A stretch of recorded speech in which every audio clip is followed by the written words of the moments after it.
안녕하세요, 박준호입니다. 어, 블로그를 제가 시작하면서 성실하게 글도 올리고 의견 주시는 거에 답도 빨리빨리 피드백을 하려고 했는데 제가 개인적인 문제가 좀 있어서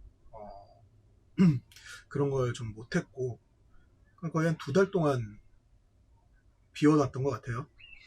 그 기간 동안에 인스타그램이나 페이스북, 뭐 메시지, 또 제 연락처 아시는 분들은 또 카카오톡으로도 이렇게 질문 주신 것도 있었는데 제가 답을 못했어요. 지금은 제가 지금 7년 만에 휴가라서 조금은 여유가 있는 상황이에요. 게다가 또 오늘 또 주말이기도 하고. 사실 휴가를 받아서 뭘 할까 생각을 했는데, 휴가를 되게 오랜만에 쓰니까 이 휴가 계획도 못 잡겠더라고요. 예전에는 좀 휴가를 몰아서 여행을 항상 갔었는데, 이번에는 제주도를 가려고 제주 독채 숙소를 한번 빌려서 가볼까 생각을 했는데, 음, 아, 예약에 실패했어요. 이제는 그런 예약도 잘 못하는 그런 사람이 돼버렸는데, 그래서 뭐 그냥 집에 있자 했는데, 집에 있으면 뭐 돈이라도 굳겠지 했는데, 나이 먹으면 이제 쓸데없는데 돈을 쓰는 게 많아진다고. 이거 지금 이거요, 웹캠을 제가 신기해서 샀어요. 제가 사실 이것저것 내 돈 주고 사는 게 아니라 여기저기 많이 받아와서 쓰는 스타일인데, 이건 정말 제가 내 돈 내산으로 샀는데 뭔가 신기하더라고요. 좀 재밌기도 하고. 근데 신기하고 재밌는데 그렇다고 막상 제가 써먹을 때는 없어요. 저희 뭐 일단 코로나19가 거의 끝나가서 뭐 줌도 거의 많이 안 하는 추세고, 저희 회사는 또 그리고 화상회 일을 하는 회사가 아니었고, 이거 뭐에 쓰지 싶은데 음, 생각을 해보다가, 네. 저 여전히 지금 집중력이 좀 많이 바닥이 나서 좀 회복이 좀 안 되고 있는 상황이라 시간이 좀 필요하기 때문에, 뭐 취재하고 기사 쓰는 거야 생업이니까 어떻게든 한다고 쳐도 글을 좀 길게 쓰고 뭐 이렇게 하는데 좀 아직은 어려움이 좀 있는 상황이거든요. 그래서 이걸로 좀 답을 해볼까, 의견 주시고 했던 거에 대해서. 블로그에 이 영상이 올리려면 또 유튜브에 이거 해야 돼서 어차피 유튜브에 채널은 아니라도 로그인 제 아이디는 있어가지고, 그래서 지금 이걸 한번 해보고 있는데, 그렇다고 뭐 제가 뭐 유튜브를 해서 지금부터 한번 해보겠다, 사실 또 그것도 아니에요. 예. 제가 사실 저를 잘 신뢰하지 못하는 데다가 뭐 어떻게 될지 모르기 때문에, 결정적으로 또 유튜브는 콘텐츠 아닙니까? 콘텐츠에 대한 아이템이 없어서 어, 만약에 하게 된다면 이런 걸 한번 해보고 싶다 했던 게 있긴 있었는데, 그건 좀 상황을 봐야 될 것 같고, 우선 오늘은 이렇게 아까 말씀드린 대로 의견 주셨던 것들, 물어보셨던 것들에 대한 답을 좀 해드리려고 해요. 우선 뭐 인스타에 글 남겼던데 무슨 의미냐 이렇게 물어보셨는데, 이 7월 30일 날 올라온 글이니까 제 인스타에 그거죠, 뭐 제 편집장 임기 마지막 그 글을 올린 건데, 편집장을 한 7년 넘게 했는데, 그 인사, 저희 이제 새 편집장 인사 기사가 나가고 나서 제가 연락을 너무 많이 받았어요. 전화, 카톡, 문자. 이게 제 생일이나 뭐 명절 때 이렇게 오는 연락보다 더 너무 많더라고요. 도저히 감당을 못하겠어가지고 연락을 안 받고 어디 메시지를 남겨야겠다 싶어가지고 SNS에 좀 글을 썼던 거고, 뭐 아무래도 회사에서 볼 때 편집장으로 잘 못하고 있으니까 인사가 나왔겠죠. 예. 뭐 잘했다면 나왔겠습니까? 어, 제가 또 개인적으로 몸도 많이 안 좋았어요. 올해 좀 1월 달에 수술도 했었고, 그 뭐 단기간에 낫는 게 아니라 계속 치료를 받아야 되는 부분이고, 또 외과적으로 안 좋은 부분, 뭐 딱 이 얘기하면은 살 빼라고 얘기하실 거예요. 생각들 하실 거예요. 네. 뭐 그것도 이유 중에 하나입니다. 네. 근데 그런 외과적인 부분, 뭐 그런 뭐 제 외부적인 건강 뭐 이런 것도 있지만 또 정신적으로도 좀 어떤 문제가 좀 심하게 와서 지난 시즌 KBL 2021-2022 시즌 챔프전 끝나고 나서부터 좀 제가 흔들리고 놓친 게 많았어요. 계속 여기저기 병원에서 나왔던 진단도 제가 감당하기 힘든 만큼 뭐가 좀 많더라고요. 사실 편집장을 할 때는 몰랐는데 끝나고 나니까 밖에서는 그렇게 안 보였을지 모르겠는데 뭔가 쉴 새 없이 시간을 보낸 것 같아요. 7년 동안 휴가를 쓰지 않았다고 했는데 회사에서 가지 말라고 한 게 아니거든요. 딱 한 번 휴가를 쓰긴 썼는데 그때도 이제 저희 큰어머니가 몸이 안 좋으셔서 병문안 가느라고 호주 갔다 오느라고 썼던 게 유일했는데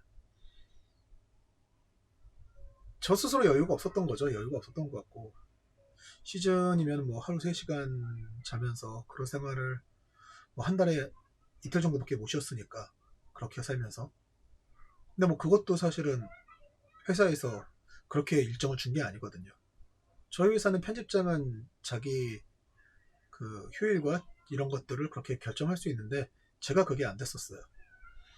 뭐 지금은 약 먹고 치료받고 상담받고 정말 다양한 병원들을 다니고 있는데 그래서 이게 병원 겹치지 않게 날짜를 잘 짜가지고 가야 돼요. 뭐 아무튼 지금은 조금은 많이 글쎄요, 조금은 편해진 것 같아요. 이전보다는. 이제 여자농구 안 오십니까? 라고 하셨는데 특별히 그런 건 없어요.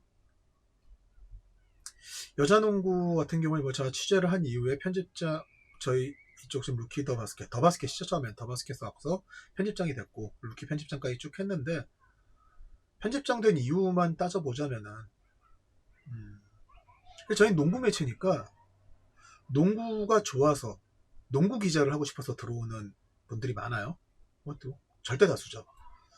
근데 그러다 보니까 본인들이 좋아하는 거, 이 기호가 거의 정해져 있어요. 여자 농구를 좋아해서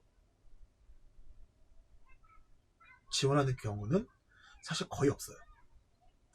NBA나 KBL에 대한 관심이 더 많고 제가 편집장으로 있는 동안에 명예기자, 정기자 뭐 통틀어서 들어왔던 저희 기자들 중에서 WKBL에 관심이 있어서 나는 WKBL을 집중적으로 해보고 싶다라는 마음을 갖고 또 그런 얘기를 했던 기자는 최기찬 기자가 유일한 것 같아요. 네. 그 외에는 네. 대부분 NBA나 거의 다 NBA나 KBL이었고 여자 농구를 좀 동등선에 놓는 경우도 사실 거의 없었어요. 여자 농구를 이제 들어와서 처음 보는 친구들도 있었고 그러다 보니까 처음에는 가급적으로 본인들이 할 수 있는 쪽에 맞춰주면서 배정을 했는데 그러다 보니까 취재처나 뭐 이렇게 현장 취재에서 여자 농구 쪽이 아무래도 제가 커버해야 될 부분들이 더 많았고 또 제가 여자 농구 쪽에 애정이랑 관심도 있었고 하다 보니까 쭉 여자 농구를 많이 했던 것 같아요. 물론 이제는 제가 회사의 방향에 맞춰야죠. 저한테 정해지는 대로 맞춰서 가겠지만 그렇다고 뭐 여자 농구를 가지 않고 이런 케이스는 없다고 보면 될 것 같아요. 일단 담당 구단이 남자 농구 KCC랑 삼성생명, 삼성 썬더스, 여자 농구는 BNK랑 하나원큐거든요. 제 여자 농구 담당 구단이 있기 때문에 취재해야 되는 거고 그리고 또 저희 회사는 담당 구단이 있어도 담당 구단 외의 경기를 취재하는 케이스들도 꽤 있었어요. 그렇기 때문에 여전히 뭐 경기 현장 갈 것 같아요. 저한테 KB바다, 신한은행바다, 우리은행바다, 삼성생명바다 이런 얘기 뭐 농구 담당하면서 많이 들어봤는데 그래서 제가 한번 제 블로그에 글 썼었죠. 올해 목표는 BNK나 하나원큐바 소리를 듣는 거다라고 했는데 회사에서 배려를 해줬나 봐요. 딱 담당이 이렇게 잡혔는데 뭐 여전히 현장에 계속 가고 이렇게 할 예정입니다. 제가 다음 주 9월 30일부터 10월 8일까지 KBL 컵대회 취재를 가는데, 끝나고 나서 이제 10월 10일부터 14일까지 지금 부산에서 BNK, KB, 하나원큐, 삼성생명이 4개 팀이 합동훈련하면서 연습 경기하는 훈련이 부산에서 잡혀 있거든요. 일단 지금으로서는 이제 그것도 취재 계획이 잡혀 있기 때문에, 여자농구도 취재 계속 갑니다. 네.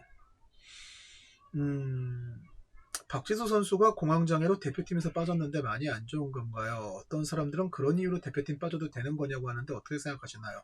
뭐 질문 뒤에 더 있습니다. 이건 뭐 어쨌든 일부러 대표팀을 빠지는 경우가 있었다라고 보기 때문에 뭐 박지수 선수도 그런 케이스 아니냐라는 의문의 연장선인 것 같아요. 일단 결론적으로 말씀드리자면 그런 케이스는 아니고요. 또 일부에서는 뭐 박지수 선수가 나이가 어리고 예전에 SNS 통해서 좀 어려움을 호소했던 그런 글도 있었고 해서 박지수가 멘탈이 되게 약하다라고 생각하시는 분들이 있는 것 같아요. 근데 제가 아는 바로는 이제 박지수 선수는 학생 때부터 상상도 할 수 없는 그 부담과 싸운 선수거든요. 단순히 악플이나 이런 뭐 단편적인 문제 때문에 그때도 그런 반응을 했던 게 아니고 주변에서 박지수 선수를 괴롭히는 것들이 상당히 많아요. 정신적으로 특히 이렇게 괴롭히는 것들이 어, 뭐 악플 뭐 이렇게 팬들이 생각하는 것들 그거 외로도 상당히 되게 많고 그런 거에 어려움을 겪고도 되게 잘 견뎌냈고요. 근데 현재 지금 상태 자체도 그 그런 것도 영향이 있겠지만 정말 뭐 때문에 지금 그런 상태에 이르는가에 대해서는 단정 지을 수 없다라고들 하더라고요. 이게 뭐 언론에서나 팬들이 뭐 이런 것 때문에 부담을 가졌다라고 얘기를 하는데 그러지 않을까라고 유추하는 거지 원인은 그것뿐이 아니라는 거죠. 제가 당신의 선수는 안녕하십니까 라는 기사, 되게 좀 긴 기사인데 이거를 뭐 제가 월간지도 쓰고 지금 온라인에도 나갔는데 연관된 기사니까 한번 관심 있으시면 좀 길긴 해도 읽어보시는 게 어떨까 싶어요. 저도 이거 준비하면서 남의 이야기가 아니라 좀 공부하는 마음으로 했거든요.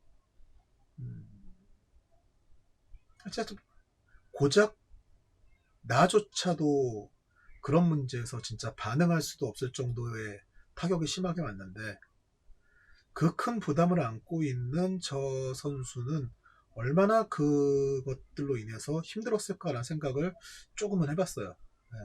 제가 공감하거나 같이 나눌 수 있고 같이 이해시킬 수 있고 이런 부분의 범위는 분명 아니거든요. 하지만 참 힘들었겠다라는 부분은 이해가 되더라고요. 지금 제가 알기로 박지수 선수 뭐 잘 지내고 있는데 회복이 빠른 편은 아니라고 해요. 제가 휴가를 받기 전까지도 박지수 선수는 뭐 KB 훈련에 복귀하지 못한 상황이었고 KB는 이번 시즌 박지수 선수와 관련해서는 가장 안 좋은 상황, 그러니까 박지수 선수가 좀 복귀가 어렵게 되는 상황이 생기더라도 감수하겠다는 입장인 걸로 알고 있어요.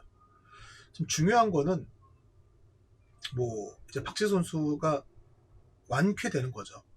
대표팀 전력에 큰 타격이 온 거는 뭐 사실이긴 하죠. 전체적으로 지금 대표팀이 월드컵에서 중국한테 정말 어마어마한 점수로 치기도 했고, 근데 뭐 보스니아 헤르체고비나한테 또 이겼잖아요. 목표로 했던 푸에르토리코만 잡으면은 박지수 없이도 8강이라는 과업을 이루게 되는 건데 일단 여기서는 대표팀 얘기를 좀 차치하고요. 중요한 거는 박지수 선수가 완전히 회복하고 극복해서 복귀해야 된다는 거죠. 그리고 이게 박지수 선수뿐만 아니라 모든 선수들 그리고 선수뿐만 아니라 감독, 코치 모든 프로팀 구성원들한테 있을 수 있는 일이기 때문에 이에 대한 예방, 관리, 대처가 매우 중요하다. 전문가들이 이런 얘기를 하시더라고요. 프로스포츠에서 이런 부분들이 좀 아직까지 우리나라가 이 부분을 심각하게 다루는 건 아니다라는 얘기들을 하고 있거든요. 제가 뭐 기사에도 썼지만 NBA나 이런 쪽에서 여기서는 이미 좀 멘탈적인 부분에 대해서도 좀 강력하게 케어하고 그런 장치들이 적용되고 있는데 이런 부분들을 우리가 좀 환기할 수 있는 기회로 삼아야 되지 않을까 싶어요. 기자님 맨유 경기 보셨습니까? TV를 늦게 켜고 전반전 보려고 하는데 4대0이라는 스코어가 너무 충격적이에요. 브렌트포드한테 4대0으로 졌을 때 쓰신 것 같아요. 와, 진짜 욕 나왔던 경기죠.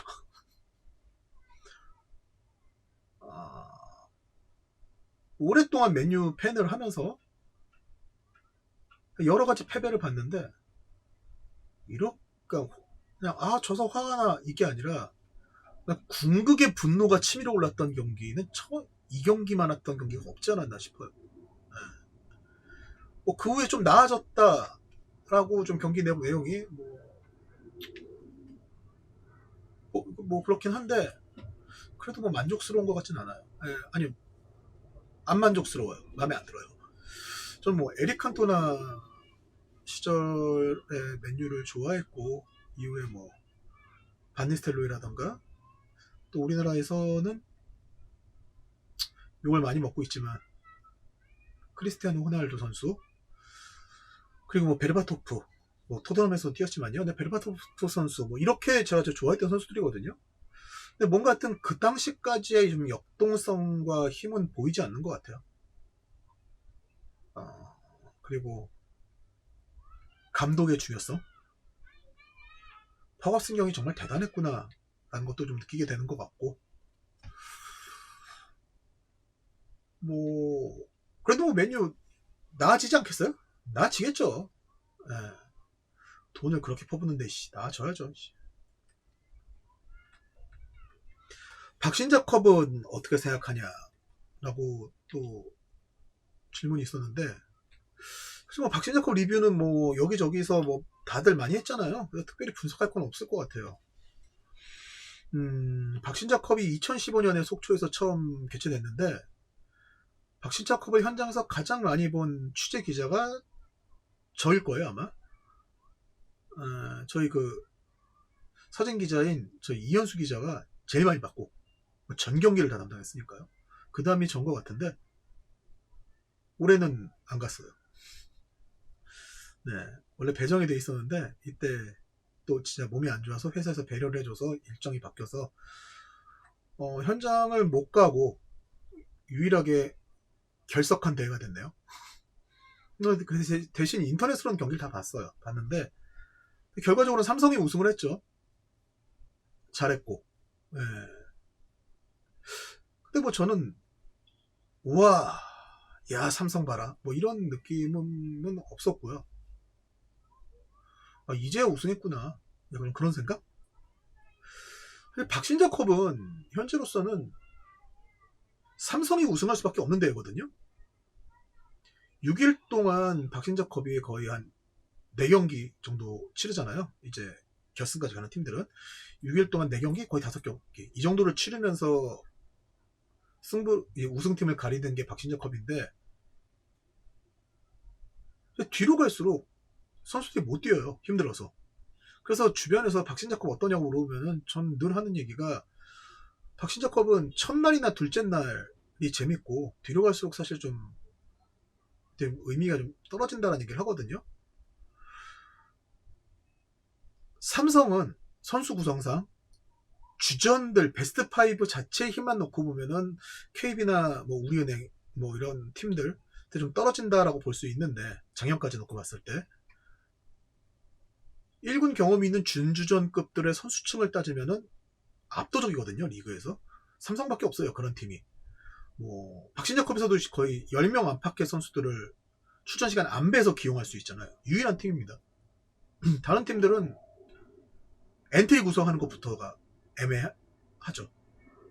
뭐 그걸 뭐 다른 팀들은 뭐 잘못됐다, 삼성이 이상하다 이렇게 볼 수는 없어요. 뭐 구단을 운영하고 선수단을 구성하는 거고 또 그걸 어떻게 활용하느냐는 규정 범위 안에서 구단들이 알아서 할 일이니까요. 근데 그러다 보니까 이 박신자컵에서는 삼성 삼성처럼 선수 구성이 된 팀이 압도적으로 유리하죠. 뒤로 가서 삼성은 체력적인 부하가 거의 없잖아요.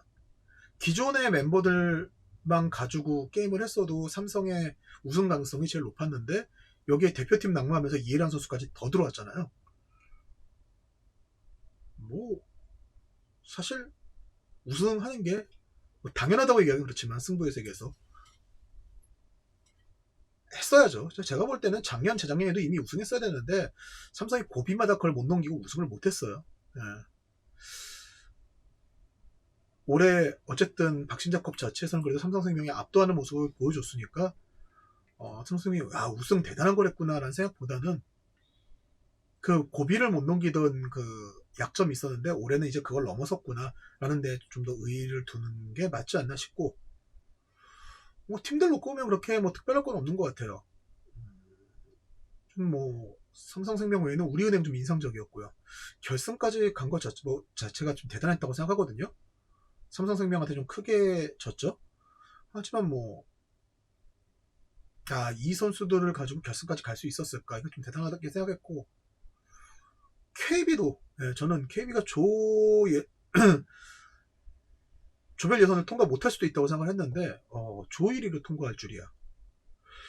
다만 4강에서 우리은행한테 졌는데 오히려 힘들어야 될 팀들한테는 이기고 이겨야 할 수 있는 팀한테는 진 게 아닌가라는 좀 생각이 들었던 것 같아요. BNK하고 신한은행은 뭐 대회에 크게 의미를 두지 않았던 것 같고, 뭐 그냥 선수들 뛰어보고 뭐 이 정도였던 것 같고, 실망스러웠던 팀은 하나원큐죠. 제 담당이기도 한 하나원큐인데, 지금 뭐 김도한 신인 감독이 하나원큐에 강조하는 부분은 딱 아주 단순 명료해요. 뭐 여러 가지가 있겠지만 제가 이제 봤을 때 김도한 감독이 얘기했던 거는 좀 수비에서 공격적이고 적극적으로 하고, 공격에 가서는 오히려 기다리지 말고 빠른 타이밍에 얼리 오펜스를 하는 걸 강조를 하거든요. 이제 세트 오펜스 5대5 농구에서는 상대한테 이기기가 좀 쉽지 않은 전력이다라는 걸 인정을 하신 거죠, 사실은. 날짜가 잘 기억이 안 나는데 박신자컵 전에 용인에서 삼성생명이랑 연습 경기를 하다가 하나원큐가 1쿼터에 거의 20점을 지고 시작을 했어요. 근데 그걸 따라가서 1점 차로 진 적이 있었는데, 그날 보면 이제 뒤에 1쿼터에 뭐 흐름을 내주긴 했지만 그 뒤에 계속 그런 색깔을 보여줬거든요. 적극적으로 수비를 하고 성공할 때도 있고 실패할 때도 있었지만 더블팀하고 압박하고, 그리고 거기서 뭐 뺏어서 빨리 속공하고, 속공상이 아닌 것 같은데도 가다가 앞에 비었다 싶으면은 바로 퀵타임에 슛 올라가고 했는데, 이번 박신자컵에서는 아예 그런 게 보이지 않았던 것 같아요.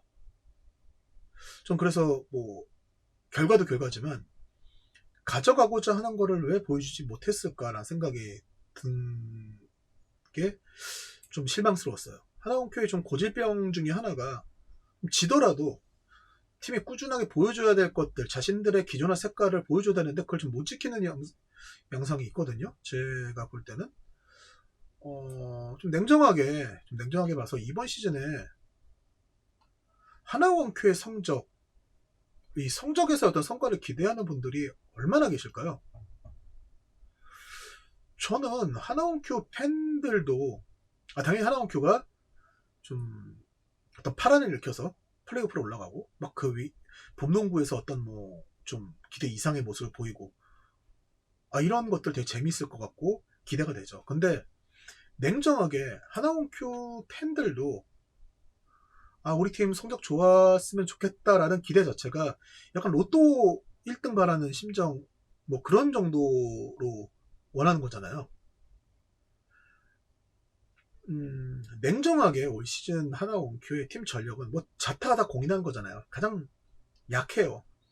그럼 이럴 때 깨질 거 깨져가면서 본인들이 가져가고자 하는 색깔만 확실하게 지켜야 되거든요. 만약에 그게 올해 안 되면은 내년에도 또 그걸 해야 돼요. 그러면 결국 2022, 2023 시즌은 실패한 시즌이 될 거고 2023, 2024 시즌에 그걸 다시 시작해야 된단 말이죠. 성적 당연히 내면 좋죠. 내면 좋은데 우선은 지금 바로 거기를 가는 게 아니라 그 전에 밟아야 스텝 단계에서 꾸준히 해줘야 될 걸 좀 못하고 있다는 느낌이 들어서 그게 좀 아쉬운 것 같아요. 하나원큐가 이런 모습들이 좀 자주 나타났거든요. 그 사실 우리나라 대표팀 라트비아와 연습 경기를 하고 나서 휴식기가 약간 며칠간 쉬었을 때 그때 하나원큐가 구단 프로필 촬영을 해서 그때 청라에 갔다가 신지현 선수하고 인터뷰를 했었어요. 그때 신지현 선수가 우리 어린 선수들이 잘할 거다, 기대를 해야 되지 않겠냐라는 얘기를 했는데 제가 그 인터뷰 기사를 못 썼습니다. 바로 박신자컵에서 성적이 안 나와서 좀 이런 부분들 하나원큐한테 좀 실망스러웠고 시즌 개막 전까지 이 부분을 좀 맞춰가는 것들을 좀 필요할 것 같아요. 우리가 질 때 지더라도 놓지 말아야 될 것. 뭐 한두 경기 그럴 수 있겠죠. 하지만 그냥 꾸준히 35경기 중에 뭐 한 4, 5경기는 그게 안 된다고 해도 한 2, 30경기는 35경기가 아니군요. 30경기군요. 30경기 중에 그래도 20경기, 25경기 정도는 원하는 내용의 경기를 꾸준히 이 팀이 어떤 색깔의 어떤 농구를 하려고 하는구나. 안 될 때는 이 팀이 이걸 해야 되는데 왜 못하지? 이거를 보는 사람들이 느낄 수 있게 좀 틀을 잡혀야 되지 않을까. 하나원큐가 갖고 있던 색깔이 작년까지 점점 없어진다는 느낌이었거든요. 지금 김도환 감독은 분명히 하나원큐가 가야 될 방향에 대해서 어떤 색깔과 목적성을 분명히 잡고 있는데 그거에 대해서 선수들이 본인들도 서로 공감을 했다면은 그걸 꾸준히 보여준다고 생각을 합니다. 일단 박신자컵은요, 팀별로는 그렇게 생각을 하고, 저는 다른 것보다 이 박신자컵 대회 자체가 올해 15년 15, 16, 17, 18, 19, 20, 21, 22, 8번 열렸네요. 8회까지 열렸는데, 저는 이 대회의 의미를 잘 모르겠어요, 아직.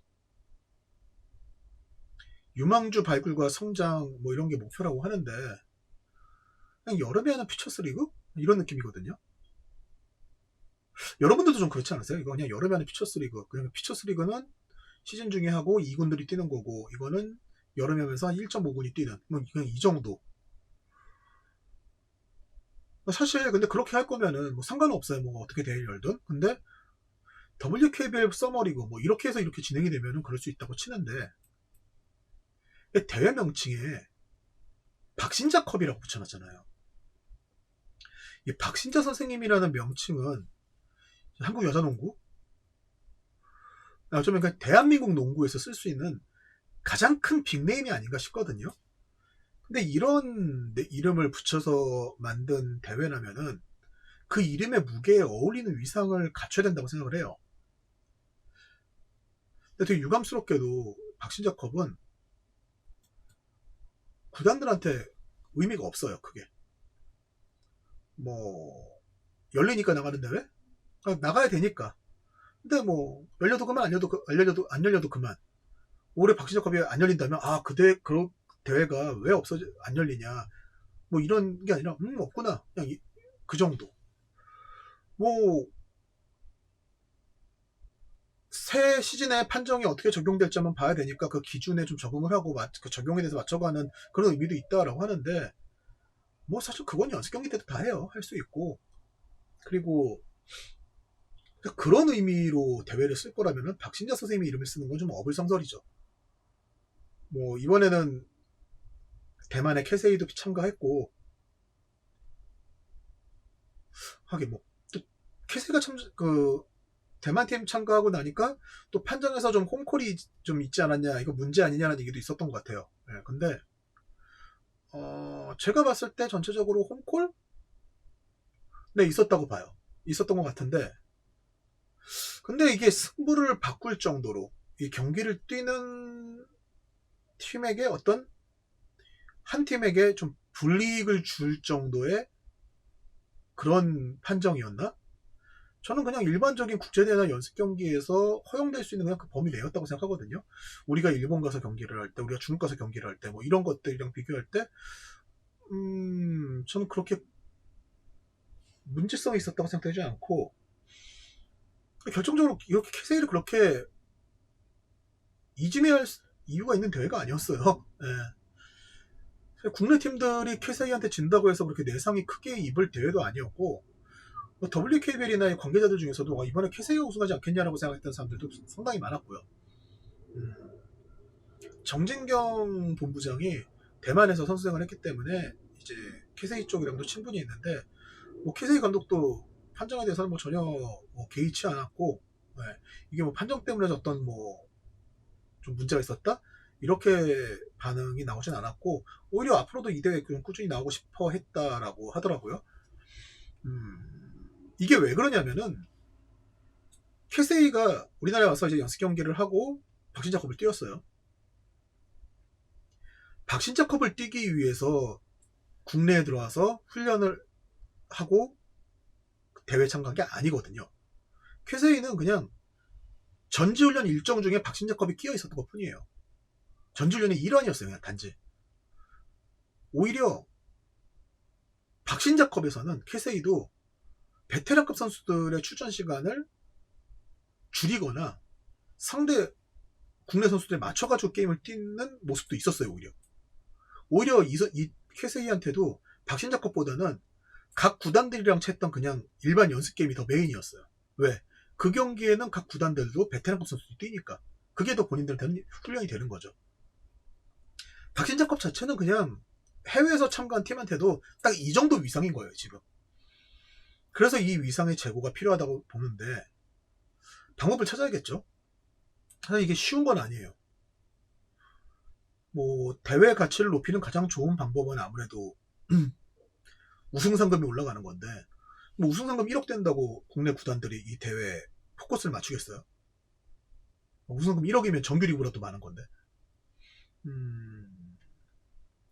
사실 이제 가끔 베테랑급 선수들이 대회에 나설 때 MVP 받아야 될 거 아니야, 박신자컵은, 이렇게 얘기를 하면은 내가 이 대회에서 MVP 받으면은 후배들한테 미안하다라는 생각들을 해요. 그러니까 박신자컵의 위상이 그거밖에 안 된다는 거죠, 선수들한테도. 저는 이게 대회가 자리를 잡으려면은 유망주 발굴 뭐 이런 목적이 다 지워버리고 그냥 국제대회로 가는 게 맞는 것 같아요. 뭐 이번에 KCI, 예전에 뭐 인도네시아 국가대표도 나온 적 있었잖아요. 뭐 국내 6개 구단, 뭐 U18 대표팀, 그리고 뭐 대학 선발, 실업, 뭐 여기 외에 뭐 해외 팀들, 그리고 좀 구단들이 좀 더 대회 부담을 갖게 하기 위해서는 일본 WJBL 팀들이 한 2팀 참가하게 되면은 확실하게 좀 분위기가 달라지지 않을까. 같은 해외 팀이라도 뭐 인도네시아 국가대표라든가 KCI랑 게임하는 거랑 일본 WJBL 팀이랑 게임하는 거는 구단들이 받는 부담이랑 대회에 대한 시선이 달라질 수밖에 없거든요. 정서적으로 사실 용납이 안 되는 부분도 있고, 그리고 이 팀들과 게임을 하기 위해서는 분명히 슬렁슬렁 멤버를 짜가지고 그냥 흘리듯이, 지금 뭐 사실 박신자컵에 대해서 그냥 그 정도로 생각하는 구단들 꽤 있어요. 예. 근데 그렇게 하는 게 용납이 될 수 없기 때문에 이 정도의 어떤 그 장치가 필요하지 않을까 싶어요. 사실 아까 얘기했던 그 2015년 첫 대회, 속초에서였던 그 대회 때부터 연맹에다 이런 부분은 많이 얘기했었거든요. 뭐 박신자컵이라는 이름 달았으니까 그러면은 축구에서 이제 FA컵처럼 뭐 규모를 만들자, 국제대회로 하자, 실업팀들 참가할 수 있게 하는 게 어떠냐, 대학 선발, U18 이런 팀들이 나오면은 그 WKBL에 지원할 선수들을 미리 좀 감독들이 볼 수 있지 않냐, 이런 얘기들 정말 많이 했거든요.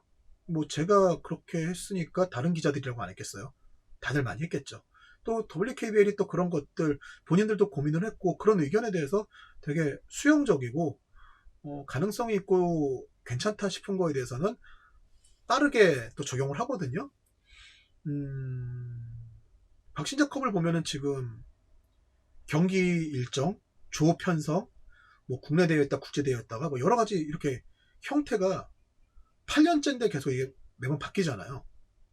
이게 여전히 이 대회가 자리를 잡지 못하고 있다는 방증이라고 보는데, WKBL도 박신자컵 이 대회 자체의 권위를 제고하는 데 상당히 노력을 기울이고 있는 걸로 알고 있어요. 좀 내년부터는 이런 것들이 좀 제도적으로 좀 더 그렇게 자리를 잡았으면, 그래서 박신자 선생님의 그 이름에 맞는 대회 권위를 가져갔으면 좋겠어요. 그리고 또 하나는 전 대회 일정.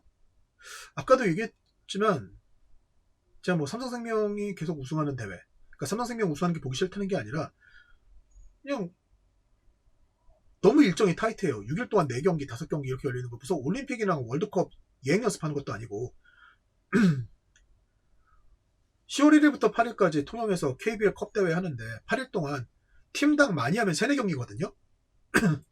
일찍 떨어지는 팀은 2게임하고 가요. 근데 KBL은 이 컵 대회에 외국 선수도 뛰죠. 주전급 선수들 뛰죠. 선수 폭이 훨씬 넓어요. 같은 컵 대회인데 박신자 컵에 나오는 WKBL 팀들의 부담이 이 KBL 컵 대회 뛰는 KBL 팀들보다 훨씬 크다는 거죠. 대회 열릴 때마다 다치지 말고 이게 늘 하거든요. 시즌이 또 경기 열린 시기 자체도 딱 시즌 개막까지 이제 한 달 반 정도 남긴 시점. 어쨌든 몸도 끌어올리고 시즌 준비하면서 이렇게 쫙 올라오는 과정에서 대회가 열리는데 여기서 이렇게 타이트한 일정이면은 부상 위험성이 높을 수밖에 없죠. 겨울에 복도에다 물 쫙 뿌려놓고 여기 뛰어가는데 넘어지지 마라고 하는 거랑 크게 안 다른 것 같은데 저는. 그래서 일정이 좀 더 여유가 있어져야 된다고 생각하거든요. 그 코로나가 터지기 전에 WKBL이 박신자컵을 하게 되면요, 박신자컵 전에 유소녀 캠프를 먼저 열었어요. 유소녀 캠프 끝나면서 박신자컵이 시작이 됐었는데 그때 제가 냈던 의견이 대회 기간을 좀 늘리고 유소녀 캠프를 오전에 하고 오전에 레슨이 끝나면 선수들이 오후에는 모두 경기장에 올라와서 박신자컵 경기를 관람하고, 그리고 오전에 유소녀 캠프 할 때 프로 선수들 중에서 일정이 없는 선수들 뭐 원포인트 레슨 형태로 이렇게 유망주들 봐주고 이런 형태로 하는 게 낫지 않겠냐라는 의견을 낸 적이 있었거든요. 저는 어쨌든 대회 기간을 좀 늘리고 하루에 열리는 경기 수는 2경기 정도, 그렇게 되면서 박신자컵이 진행되는 게 맞지 않나. 뭐 2경기, 참가팀이 많아지면 뭐 어쩔 수 없이 늘어날 수도 있겠지만요. 그러니까 한 팀이 받는 그 경기 일정의 압박을 좀 줄여줘야 된다고 생각을 하거든요. 물론 기간이 길어지면 비용적인 문제가 발생하게 돼 있고, 또 이 박신자컵 자체가 어떤 팀의 경기력이나 시즌 준비에 그렇게 도움이 안 된다고 생각하는 구단들은 대회가 길어지는 걸 되게 안 좋아하는 것도 알고 있어요. 근데 저는 박신자컵이라는 대회를 계속 명맥을 이어갈 거라면 WKBL이 이 부분은 분명히 잡고 가야 되지 않을까 싶습니다.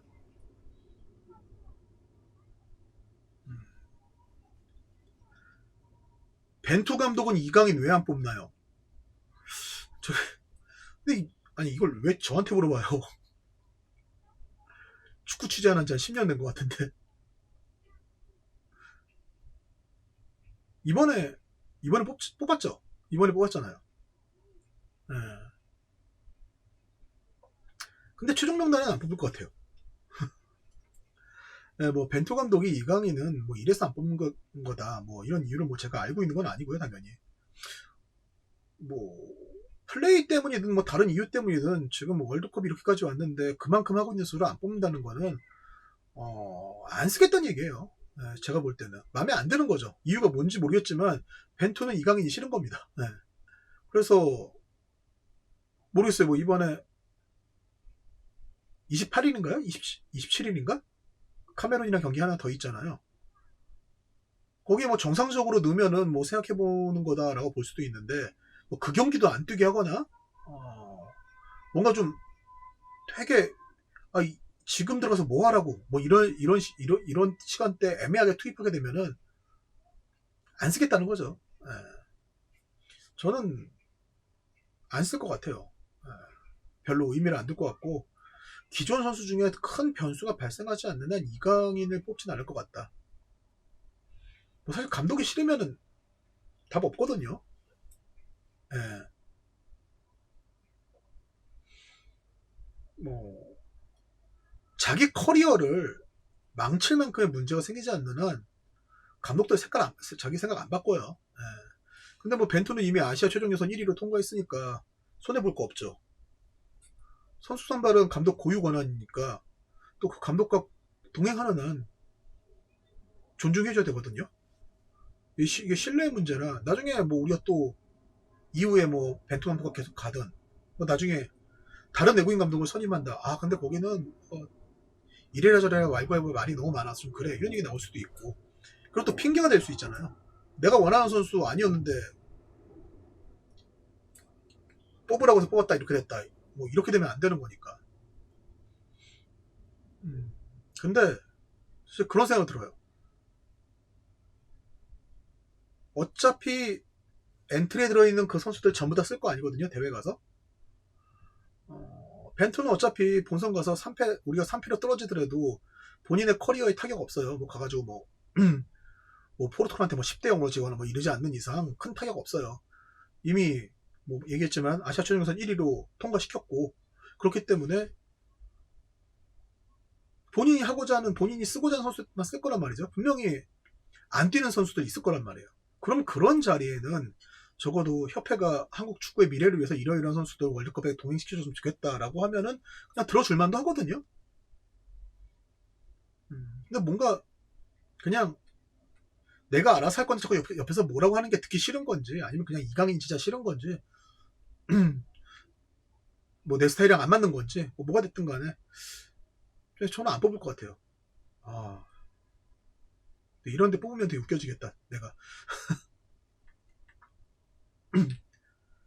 두산 왕조가 멸망했네요. LG의 시대가 시작되는 것 같습니다.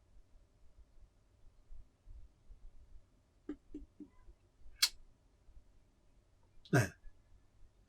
제가 두산 팬이긴 한데 그걸 뭐라고 얘기해야 되지? 별로 내상이 없어요. 이런 거에 대해서. 네. 두산은 작년까지 이상하게 너무 잘했었어서 네. 그 팀한테 뭘 더 바랄 수 있을까? 전 그런 생각이 들거든요.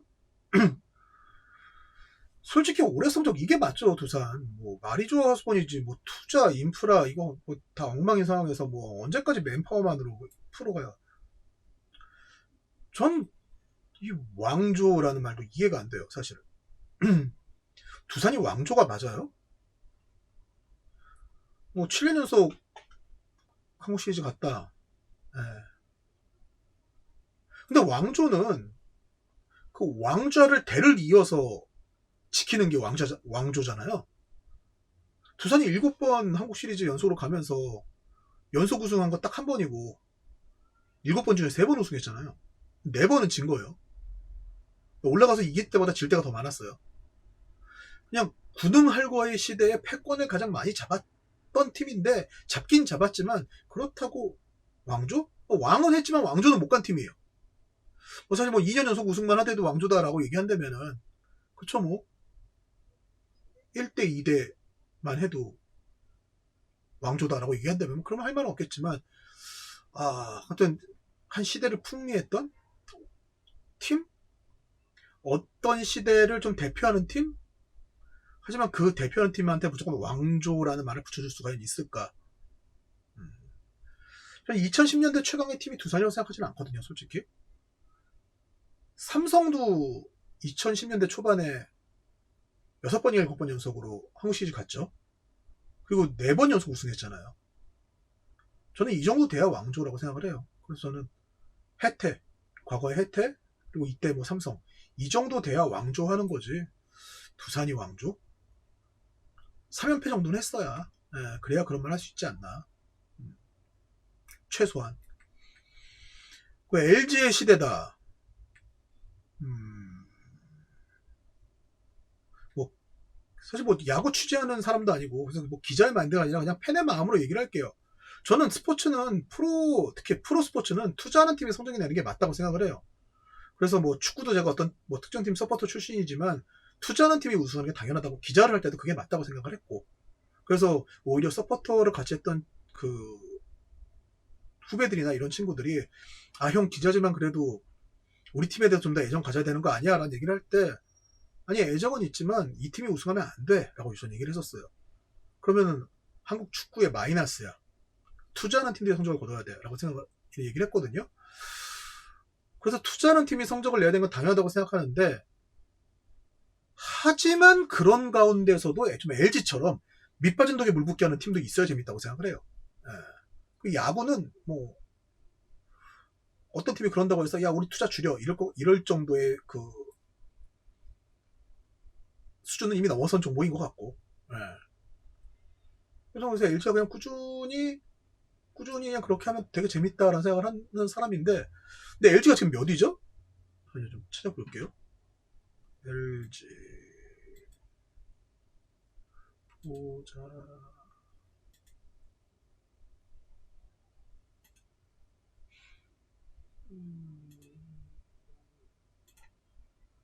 와, 순위 맞지 이거? LG가 지금 2위예요? 와, 2위네? 야, 올해 그렇게 지진도 많이 나고 막 기상이변도 있고 하더니 막 이럴라고 그랬구나. 희한하네. 음. 근데 LG 한국 시리즈 갈까요? 지금 잘하나? 지금도? 좀 키움한테 질 것 같은데? 예, 전 플레이오프에서 키움한테 질 것 같아요, LG. 이유는 사실 뭐 이유는 딱히 없습니다. 이유는 그냥 야구 두산 경기도 열심히 안 봤는데, 뭐 다른 팀 경기 열심히 안 봐서 잘 몰라요. 잘 모르는데 디테일 같은 거 없고요. 그냥 뭐 순위 보니까 올해 되게 잘한 거, LG 올해 되게 잘했네요. 잘했는데 그렇지만 한국 시즌은 못 가고 끝난다. 뭔가 되게 지금까지의 LG에 되게 어울리는 느낌? 진지한 얘기 아니고요. 예. 살짝 뭐 이거 두산 왕조 멸망 LG의 시대 시작됩니다. 뭐 이거 자체가 일단 저한테 도발 아니었겠습니까? 예. 도발엔 도발로. 근데 왜 다른 종목 얘기를 저한테 자꾸 물어보시죠? 뭐 다음에도 제가 이런 거 하게 되면요, 찍게 되면은 다른 종목 질문은 그 종목 취재하는 기자한테 한번 직접 연락 한번 해볼게요. 키아나 스미스 선수 대박 맞죠? NCAA 파이널 4 주전 가드, 뭐 동포 선수 중에서 역대 최고 커리어 부인할 수 없는 사실이잖아요. 연습 경기 하는 걸 봤는데 볼 다루는 거나 슛에 대한 강점은 확실하게 있는 것 같아요. 패스도 괜찮고요. 일단은 뭐 그런 상황에서 뭐 화려하게 어떤 자기의 능력으로 1대1 능력으로 상대를 뭐 이렇게 압살하고 이런 거를 아직 뭐 보여주지는 않았거든요. 제가 못 본 걸 수도 있고, 제가 본 경기에서는 그런 모습을 못 봤는데, 적어도 수비를 끌고 다니는 모습을 보여주기 때문에, 제가 본 연습 경기에서는 강유림 선수가 이 키아나 스미스 선수 때문에 상당히 찬스를 많이 잡고 좋은 모습을 보여줬었어요.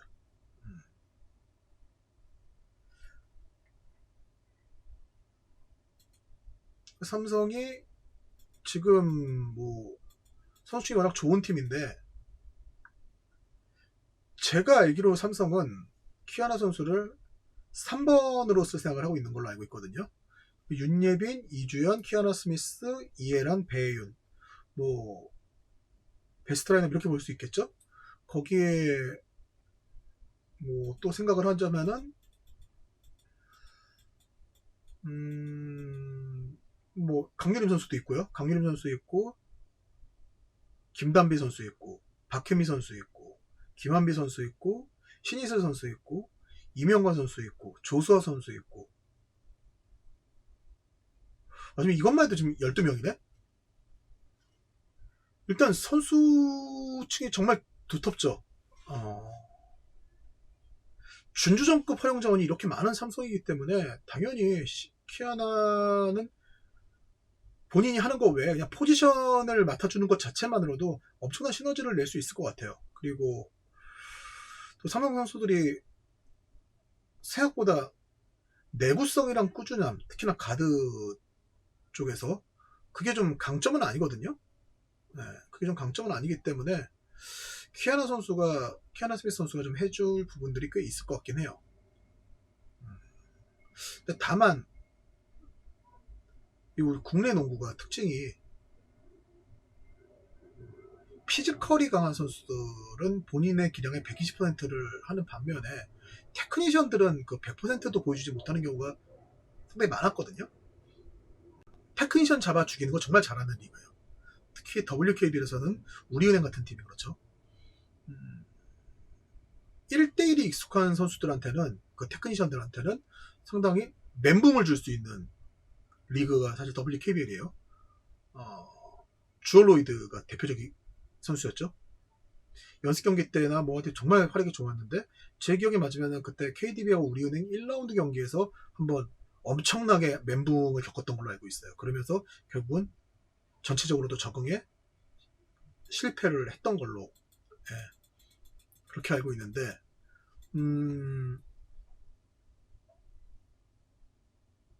키아나 스미스 선수가 그때 제가 갔던 연습 경기에서도 본인한테 집중되는 수비가 이렇게 몰리는 것들, 그런 경험이 처음이라고 얘기를 하더라고요. 그래서 적응하는 단계다라고 얘기했는데, 아까도 얘기했지만 하나원큐 KB, 지금의 하나원큐 KB랑 우리은행 주전들은 그 수비에 솔직히 격이 달라요. 예. 그리고 또 그 적극적이고 타이트한 그 수비에서 나오는 부딪힘이나 이런 것들에 대해서 나오는 심판 콜도 분명히 차이가 있을 거예요. 그거에 대해서도 좀 적응이 안 될 거고, 와, 이거 왜 이렇게 불지? 아, 나 이거 뭐지? 내가 이거 어떻게 해야 되는 거지? 이러면서 좀 개인적으로 멘붕이 올 수도 있을 텐데, 이것도 빨리 적응하는 것도 중요하겠죠. 개인적으로는 그래서 삼성생명이랑 우리은행 1라운드 경기 되게 기대돼요. 키아나 스미스 선수가 이제 우리은행에 이제 개인적으로도 그렇고, 팀적으로도 그렇고, 그 수비가 정말 강한 팀이 우리은행인데, 올해 김단비 선수가 가면서 좀 더 그 부분이 더 강화될 텐데, 우리은행이 키아나 스미스를 어떻게 상대할까? 그리고 그런 수비를 키아나 스미스가 어떻게 극복할까? 이런 부분도 되게 재밌을 것 같아요.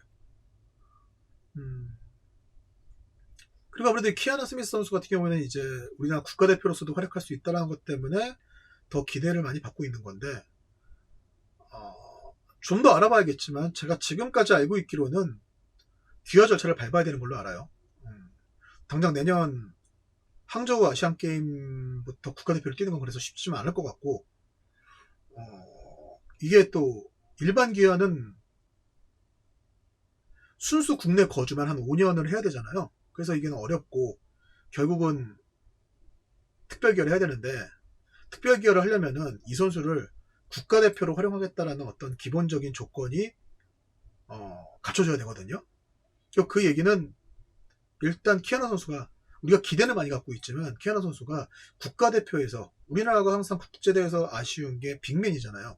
근데 빅맨 자리로 진한 선수가 지금 그 쿼터를 뛰고 있는데, 진한 선수보다 키아나 선수가 더 필요하다라는 그런 가치가 높다는 것을 먼저 증명해야 될 필요가 있고요. 그 증명이 돼야지 특별기여를 준비할 수 있겠죠. 그리고 사실 특별기여도 좀 어떻게 될지 모르겠어요. 쉽게 나오는 건 아니어가지고. 게다가 여자농구는 첼시리의 전례가 있기 때문에 더 어려움이 있죠. 그나마 파리올림픽을 앞두고 만약에 진행한다고 한다면은, 우리나라는 워낙 올림픽에 그냥 국가적으로 몰입도가 높은 나라여가지고, 그럴 때는 올림픽을 위해서라는 대의 명분으로 진행을 할 수도 있을 것 같은데, 일단 이런 조건들을 먼저 넘어서야 되지 않을까, 뭐 이런 생각이 듭니다. 아직까지 뭐 속단할 수 있는 건 아무것도 없고, 좀 좋은 모습, 당장 국가대표로 뽑아야 된다라는 얘기가 나올 만큼의 어떤 플레이가 시즌에서 좀 나왔으면 좋겠네요. 거의 한 2달 동안 제가 피드백을 못했는데, 그런 거에 비해서는 여전히 사실 제가 그렇게 대단한 사람도 아니고 답을 드려야 될 게 많지는 않았어요. 많지는 않아서 어쨌든 이렇게 답을 드렸는데, 네, 제가 계속 아까도 말씀했지만 이런 걸 계속 더 할지 안 할지는 잘 모르겠지만, 블로그는 계속 하겠다라는 어떤 생각이 있는데, 그렇다고 그 블로그에 지금 글을 쭉 쓸 수 있는 상황은 아니라서, 좀 이게 상황을 보면서 제가 여건이 되면은 또 이런 것들을 할 수 있으면은 해보도록 하겠습니다. 사실 이런 걸 이제 영상 편집이나 이런 걸 할 줄 잘 모르기 때문에 시간도 뭐 해도 뭐 편집하는 것도 오래 걸릴 거고 뭐 이래저래 부족함이 많겠지만 뭐 일단 제가 할 수 있는 부분에서 이제 할 테니까 뭐 궁금하신 거, 뭐 관심 있는 부분들 있으시면 말씀 주시면은 제가 제 힘 닿는 범위 안에서는 뭐 이렇게 답을 드릴 수 있도록 하겠습니다. 이제 저도 이제 휴가가 이제 거의 절반밖에 안 남아서 좀 잘 쉬고 복귀해야 되니까 오늘 여기까지 하고 마치도록 하겠습니다. 방송 봐주셔서 감사하고요. 또 나중에 제가 이걸 이렇게 인사드릴 수 있을 때가 되면은 그때 또 뵙도록 하겠습니다. 고맙습니다.